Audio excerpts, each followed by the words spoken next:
خان صاحب آپ مستقبل میں کیا خیال ہے کہ آپ شہید کانجو گروپ کا حصہ ہو سکتے ہیں؟ نہیں، میں نہیں ہو سکتا۔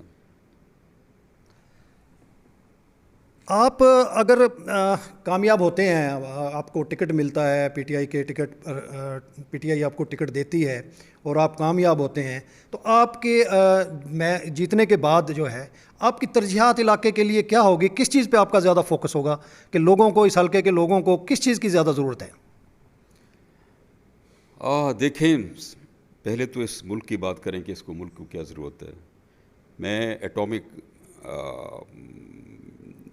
یہ جو بجلی گھر ہوتے ہیں اس کی سپورٹ کروں گا، میں ڈیمز کی سپورٹ کروں گا، میں پاکستان میں ایجوکیشن کی اعلیٰ اپنا تعلیم کو بہتر تعلیم کے لیے میں کوشش کروں گا۔ میں یہاں کے جو بڑھتی ہوئی آبادی ہے اسے کنٹرول کرنے کی میں اس چیز کو سپورٹ کروں گا۔ میں پاور، بجلی جو ہے وہ سستی کرنے کے میں اسے کنٹرول کرنے کی کوشش کروں گا۔ میں ذمہ داروں کے لیے ڈیزل، پیٹرول یہ سستا کرنے کے لیے میں سپورٹ کروں گا۔ جو حکومت میں کر سکا میں کروں گا۔ خان صاحب، ملک کی جو ہماری علاقائی سیاست ہے، خاص کر ضلع لودھنا کی، اس میں تھانے اور تحصیل کی سیاست کا جو کلچر ہے وہ بہت پرانا ہے، اور اس میں آپ دیکھتے ہیں کہ جو لوگ اس میں زیادہ انوالو ہوتے ہیں ان کے ڈیرے زیادہ آباد ہوتے ہیں، ان کو جو ہے وہ زیادہ ترجیح دی جاتی ہے۔ آپ کا کیا خیال ہے؟ اب اس کلچر کو تبدیل نہیں ہونا چاہیے، اور اگر آپ تبدیل کرنا چاہتے تو آپ کون سا راستہ اختیار کریں گے کہ یہ ماحول ختم ہو اور لوگوں کو جو ہے وہ انصاف ان پہ جو ہے ان کی دہلیز پہ ملے اور ان کے ساتھ کوئی زیادتی نہ کر سکے وہ، اور اپنے آپ کو خود کو محفوظ سمجھیں؟ میرا خیال تھا کہ پچھلے دور میں، عمران خان کے دور میں اس پہ کام ہوگا، بلدیاتی نظام سٹرونگ ہوگا، M L As, M P S سے یہ تھانہ کلچر اور یہ وہ لے لیا جائے گا، پولیس کو انڈیپینڈنٹ کیا جائے گا احتساب کے ساتھ، اور ڈیولپمنٹ فنڈ جو ہیں وہ بلدیات کے پاس ہونے چاہیے، اور جو پولیس ہے یا پورا ریونیو ڈپارٹمنٹ ہے ہمیں انہیں اوور آل کرنا پڑے گا اور انہیں انڈیپینڈنٹ کرنا پڑے گا۔ کمپیوٹرائز سارا کچھ ہو جائے تاکہ لوگ محکوم نہ رہ جائیں پولیٹیشین کے۔ میں یہی دیکھتا ہوں کہ میری حکومت ہے تو پولیس تھانے دار وہی کہتا ہے جو میں کرتا ہوں، میرے مخالف کی حکومت ہے تو تھانے دار وہی کہتا ہے جو وہ کرتے ہیں، تو بیچارے لوگ جن کی کوئی سفارش نہیں ہے وہ پس جاتے ہیں۔ یہ سیاستدانوں کو اس چیز سے باہر ہونا چاہیے۔ خان صاحب، آپ جنرل مشرف کے ساتھ بھی رہے، میاں نواز شریف کے ساتھ بھی رہے، میاں شہباز شریف صاحب وزیر اعلیٰ تھے، آپ عمران خان صاحب کے ساتھ بھی اب پی ٹی آئی میں ہیں، آپ نے ان میں سے بہتر سیاستدان جو ہے وہ کس کو پایا؟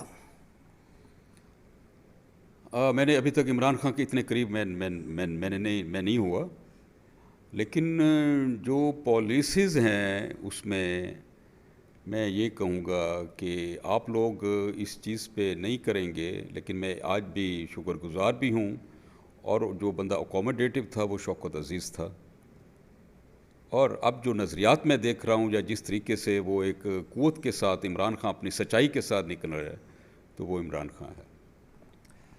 اب جو موجودہ ضلع کی جو پی ٹی آئی قیادت ہے، رہنما ہیں، جیسے ابھی آپ نے فرمایا کہ فی الحال ضلع میں پی ٹی آئی کی قیادت کرنے والا جو ہے وہ اس وقت موجود نہیں ہے، تو جو کام کر رہے ہیں جیسے میاں شفیق صاحب ہیں، وہ ایم این اے رہ چکے ہیں، میرے خیال میں اب وہ لیڈ کر رہے ہیں ایک قسم سے عمران خان صاحب سے قربت کی وجہ سے ضلع کی، تو دوسرے جو ہیں، آپ کس کے ساتھ اپنے آپ کو کمفرٹیبل محسوس کریں گے کہ میں کون سے مقامی رہنما اگر میرے ساتھ مل کے کام کرے تو وہ پی ٹی آئی کے لیے زیادہ بہتر ہوگا؟ میں ساروں کے ساتھ کام کرنے کو تیار ہوں، لیکن مخلص ہو جائیں ایک دوسرے کے ساتھ۔ یہ سب ایک دوسرے کی سیٹوں کے پیچھے پڑے ہوئے ہیں، ہر کوئی چاہ رہا ہے کہ اپنا یہاں کا کینڈیڈیٹ میں ہوں، یہاں کا کینڈیڈیٹ میں ہوں۔ یہ میں مجھے کوئی طرح، میں سب کے ساتھ میں نے رابطے کیے ہیں، میں سب کے ساتھ چلنے کو تیار ہوں۔ آپ نے مشرف کو وردی میں ووٹ نہ دینے کا اعلان کیا، اتنی جرت جو ہے کسی اسمبلی میں اور رکن نے نہیں کی، بلکہ ہم نے تو وہ دیکھا، سنتے پایا گیا کہ 50 مرتبہ بھی ہمیں اگر مشرف کو وردی میں منتخب کرنا پڑا تو ہم کریں گے۔ تو آپ کا یہ کیا ویژن تھا، کیا آپ کی سوچ تھی کہ آپ نے جو ہے مشرف صاحب کو وردی میں ووٹ دینے سے انکار کیا؟ میری بات سنیں ایک منٹ۔ آج کل آپ جو دیکھ رہے ہیں، نواز شریف کہتے ہیں کہ مجھے کیوں نکالا. عمران خان صاحب کہہ رہے ہیں کہ مجھے کیوں نہیں بچایا. تو پیچھے کون ہے؟ جو بھی طاقت ہے, میں نام نہیں لینا چاہتا, وہی حال نہ ہو جو ایاز امیر کے ساتھ ہوا ہے یا باقیوں کے ساتھ ہوا ہے. تو ملک کے ساتھ کھیلنا نہیں چاہیے. ملک کے ساتھ اب اس اسمبلی توڑنے کا, اب نواز شریف وغیرہ کہتے ہیں کہ ہمیں زبردستی کہا گیا کہ آ کے حکومت لیں, ہم آپ کو ٹائم دیں گے, آپ نے سخت فیصلے جو بھی کرنے ہیں. یہ اس کی کیا وجوہات تھیں؟ اب دل سے وہ بھی ان کو اسٹیبلشمنٹ کو برا کہہ رہے ہیں, یہ پارٹی بھی برا کہہ رہی ہے. اس کا مطلب پاکستان برا کہہ رہا ہے. کیا میری بات وہ مشرف والی سچ تھی یا نہیں تھی؟ جو نیچے سے نہیں آئے گا اوپر, پولیٹیشین جسے پتہ نہیں ہوگا کہ یہاں کے غریبوں کا دکھ سکھ کیا ہے اور کیا وہ کیا چاہتے ہیں, وہ کیسے اپنا یہ ملک چلے گا؟ جو آج تک آتے رہے, پہلے دیکھیں جو انگریز کے وہ گملوں میں سے جو تیار کیے سیاستدان تھے, بھٹو ہو گیا, مفتی محمود ہو گیا, ولی خان صاحب ہو گئے, نوابزادہ نصر اللہ خان ہو گیا, ان کے آپ اصغر خان ہو گیا, ان کے آپ اصول دیکھیں. اور یہ کسی جو پھر اس کے بعد جو یہاں کے گملوں سے پیدا ہوئے, اسٹیبلشمنٹ کے گملوں سے, اس میں بیوروکریسی بھی آتی ہے اور ہماری آرمی بھی آتی تھی. اس سے جو پیدا انہوں نے کہ ملک کا پٹھا بٹھا دیا. تو آج میری بات وہ مشرف والی سچ ہے یا نہیں ہے؟ آج بھی میں یہی کہوں گا, خدا کے لیے آپ کوئی ایسا سلسلہ کریں کہ ان پولیٹیشین کو حکومت چلانے دیں. اس میں کوئی انا کی جنگ نہ کریں. انا کی جنگ لڑتے لڑتے ملک کا بٹھا بیٹھ گیا, ہم ڈیفالٹ کے قریب ہیں. اور جو حالات ہوئے ہیں, اب مڈل کلاس جو ہے وہ مر رہی ہے.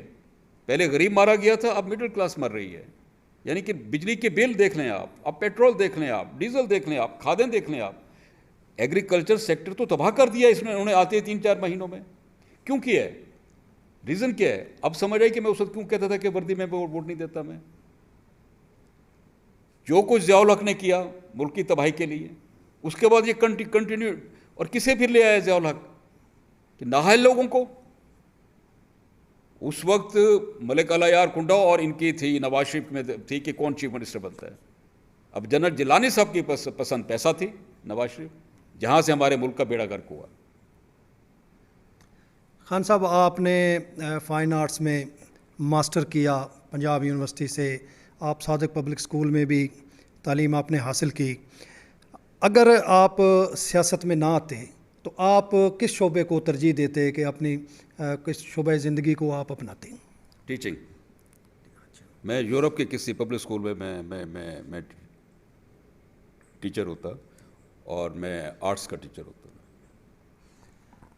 بہت شکریہ خان صاحب. آپ نے جیسا کہ سنا, آج بہت سارے ایسے پہلو ہیں جس سے خان صاحب نے پردہ اٹھایا, اور ایسی کوئی باتیں جو عام طور پہ سامنے نہیں آ سکی تھی, آج اختر خان صاحب نے ہمارے سامنے کی. اپنے ولاگ کے ذریعے, اپنے یوٹیوب چینل کے ذریعے آپ دوستوں تک پہنچانے کے لیے ہم یہ کوششیں جاری رکھیں گے, اور آئندہ کسی اور ضلع کی جو سیاسی شخصیت ہے اس کے ساتھ ملاقات کریں گے. بہت شکریہ خان صاحب آپ کا, آپ نے وقت دیا. اور آپ کا شکریہ بہت بہت. حسن جمال جو ہے خان صاحب کا, ان کے اگر آپ لان دیکھیں, ان کا اگر رہنے سہنے کا طریقہ دیکھیں, تو ضلع میں میرے خیال میں سب سے زیادہ جمالیاتی جو ذوق ہے وہ خان صاحب میں آپ کو ملے گا. تو اگلے ولاگ تک کے لیے اجازت دیجیے. خدا حافظ. پاکستان زندہ باد.